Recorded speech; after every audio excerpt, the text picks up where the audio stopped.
آخرکار 17 سالوں کی تفتیش کے بعد FBI نے بھی اس کیس کو بند کر دیا۔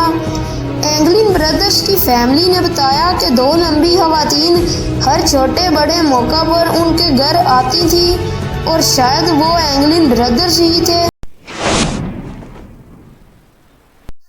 دی الکٹراز اسکیپ۔ 4 لوگ جنہوں نے ان اسکیپیبل کو اسکیپیبل بنا دیا۔ دوستو، الکٹراز پریزن کیلیفورنیا کے ساحل سے دور سان فرانسسکو بے میں الکٹراز جزیرے پر واقع ہے۔ میں آپ کو بتاتا چلوں کہ اس جزیرے کو اس کی ہائی سیکیورٹی اور جزیرے پر ہونے کی وجہ سے ان اسکیپیبل کا درجہ بھی دیا جاتا تھا۔ 4 لوگ جن میں Frank Morris, John William Anglin, Clarence Anglin اور ایلن ویسٹ شامل تھے۔ ان میں سے فرینک موریس 13 سال کی عمر سے چھوٹے بڑے کیسوں میں جیل کی ہوا کھاتا رہتا تھا۔ بینک رابری کے کیس میں الکٹراز بھیجا گیا، جبکہ جان اور کلیرنس اینگلن دونوں بھائی تھے اور بینک رابری کے کیس میں الکٹراز آئے تھے، اور ایلن ویسٹ اپنی زندگی میں 20 سے زیادہ دفعہ اریسٹ ہو چکا تھا۔ ایلن پہلے بھی بہت سی جیلوں سے بھاگنے کی کوشش کر چکا تھا اور اسی لیے اسے 1957 میں الکٹراز بھیجا گیا۔ دراصل یہ چاروں قیدی فلوریڈا اور جارجیا کی قید سے ایک دوسرے کو جانتے تھے۔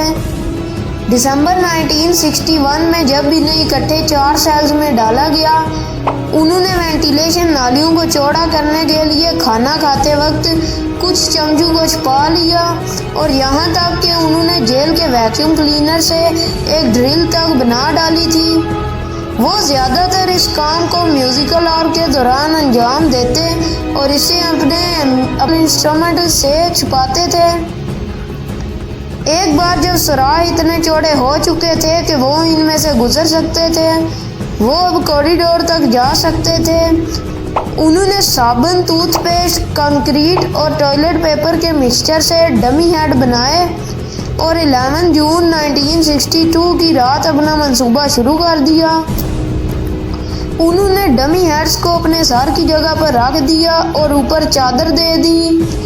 ایلن ویسٹ نے کچھ سیمنٹ وینٹ کو مضبوط کرنے کے لیے لگایا تھا، وہ سخت ہو چکا تھا۔ جب تک وہ گرل توڑ کر باہر نکلا، باقی تینوں اس کے بغیر ہی وہاں سے جا چکے تھے۔ یہ دیکھ کر وہ واپس اپنے سیل میں آ گیا۔ کوریڈور سے وہ وینٹیلیشن شافٹ پر چڑھ کر چھت پر پہنچ گئے اور کچن وینٹ پائپ سے پھسلتے ہوئے نیچے اترے۔ انہوں نے رین کوٹس جو کہ انہیں جیل اسٹاف سے ملتے تھے ان سے ایک رافٹ بنائی اور اپنے لیے لائف جیکٹ بھی بنائی۔ اگلے 10 گھنٹوں تک کسی کو پتہ تک نہیں چلا کہ وہ بھاگ چکے ہیں۔ صبح جب انہیں کافی دیر تک سوئے ہوئے پایا گیا تو ایک بندے نے اس کے سر پر ہاتھ رکھا تو ڈمی ہیڈ نیچے گر گیا۔ ایلن ویسٹ کو پتہ چل چکا تھا کہ اب اس کی دال مزید نہیں گلنے والی، لہٰذا اس نے پولیس کو اپنا سارا منصوبہ بتا دیا۔ اگلے 10 دنوں تک بہت سے اداروں نے فضائی، سمندری اور زمینی تلاشی لی۔ 14 جون کو ایک کوسٹ گارڈ کٹر نے جزیرہ اینجل کے جنوبی ساحل سے تقریباً 200 گز دور تیرتا ہوا ایک پیڈل اٹھایا۔ اسی دن اسی جگہ پر دوسری کشتی کے کارکنوں کو ایک بیگ ملا جس میں اینگلن کے رشتہ داروں اور دوستوں کی تصاویر وغیرہ تھیں۔ اگلے دن ان کو الکٹراز جزیرے سے 50 گز دور ایک لائف جیکٹ بھی ملی۔ اس کے بعد FBI نے یہی اندازہ لگایا کہ یہ لوگ ڈوب گئے ہیں۔ عموماً ایک ڈیڈ باڈی 2 دن بعد پانی کے اوپر تیرنا شروع ہو جاتی ہے، لیکن ان کو اگلے 1 مہینے تک کوئی لاش نہیں ملی۔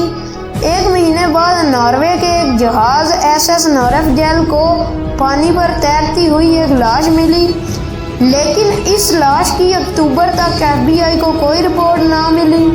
لیکن ترکل نے کہا کہ یہ سیسل فلپ ہرمن ایک 34 سالہ بے روزگار ہے جو 5 دن پہلے گولڈن گیٹ برج سے کود گیا تھا، وہ ہو سکتا ہے۔ بہت سے ملکوں نے ترکل کی رائے کو چیلنج کرتے ہوئے کہا کہ یہ بھی تو ہو سکتا ہے کہ یہ بھاگنے والوں میں سے کوئی ہو۔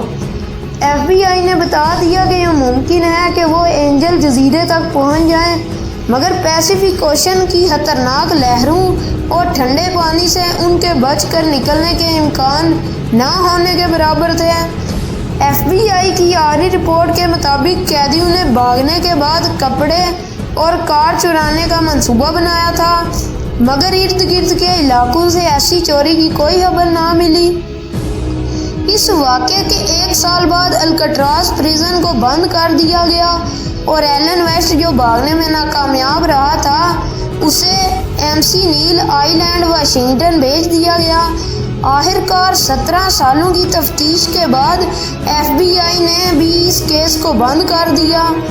اینگلن بردرز کی فیملی نے بتایا کہ 2 لمبی خواتین ہر چھوٹے بڑے موقع پر ان کے گھر آتی تھی اور شاید وہ اینگلن بردرز ہی تھے۔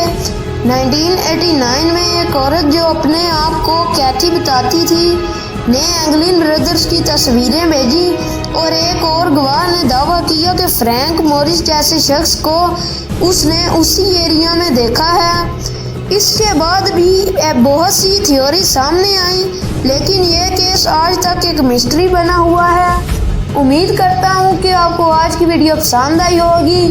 اگر ویڈیو ذرا سی بھی پسند آئی ہو تو ویڈیو کو لائک کر کے چینل کو سبسکرائب کر لیں تاکہ آپ ہماری آنے والی ویڈیوز کو بھی دیکھ سکیں۔ And thanks for